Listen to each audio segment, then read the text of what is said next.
There's an additional issue with pornography, which is not often discussed, which is that, remember, guys in particular, the brain is a learning prediction machine. And I'm not trying to say that all pornography is bad, but there are good data to support the idea that if your brain learns to be aroused by watching other people have sex, it is not necessarily going to carry over to the ability to get aroused when you're one-on-one with somebody else, right?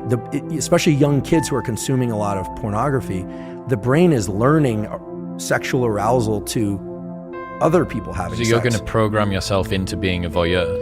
Or just create challenges in sexual interactions with peers, with a real partner. Right? Mary Harrington has the 3 laws of pornodynamics, and the second law of pornodynamics is the law of FAP entropy. And it says that whatever you start out wanking to will get progressively more intense over time. And I think that this is sort of speaking to that ever sort of escalating amount of the wildness that you need to watch in order to get an ever decreasing stimulus that comes back. Yeah, and here I'm approaching this only through the lens of biology, right? I'm not a psychologist, and I'm certainly not political in any way. At least not. I have ideas about politics, but I just don't discuss them publicly.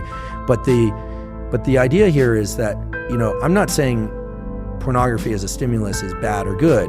What I'm saying is it, in its availability and its extreme forms, it's a very potent stimulus, and very potent stimuli of any kind, extremely palatable food, extreme pornography, extreme experiences like bungee cord jumping, those set a threshold for dopamine release. And Anna will tell you that, and I'm sure she did, that the higher the dopamine peak, the bigger the drop afterwards. And it's not that you drop to baseline, you drop below baseline. So again, it's not, these things aren't good or bad, they just have to be controlled in a way, because when people are pursuing dopamine peaks over and over and over, and they aren't getting them, typically it's because they've been pursuing that activity far too often.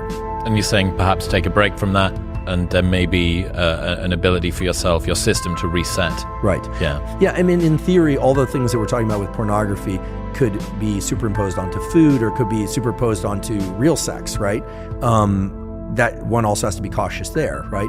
But the cycling back and forth between dopamine and low dopamine states, dopamine fasting as it were, but maybe just low dopamine states, these are natural rhythms that existed in the nervous system. We have to remember what the dopaminergic system is there for.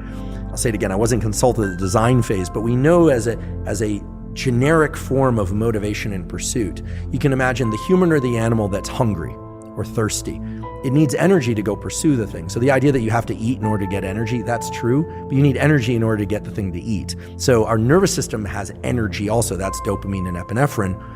Yes, we use glucose and glycogen, et cetera, when we're pursuing things, but the idea here is you're pursuing something, and then either by smell or by sight, you think you're on the right track. So you go down that track, and then, there it is. You get some berries, or you get, let's get prehistoric about this, or you get to kill the prey and eat it, and then it gives you energy to continue this pursuit or to reproduce. I mean, there's a reason why humans and other animals seek out reproduction, is that every species, but certainly humans, have 2 innate desires built into them. Whether or not they decide to actualize this or not is the desire to protect young and make more of its own species. Every successful species does that.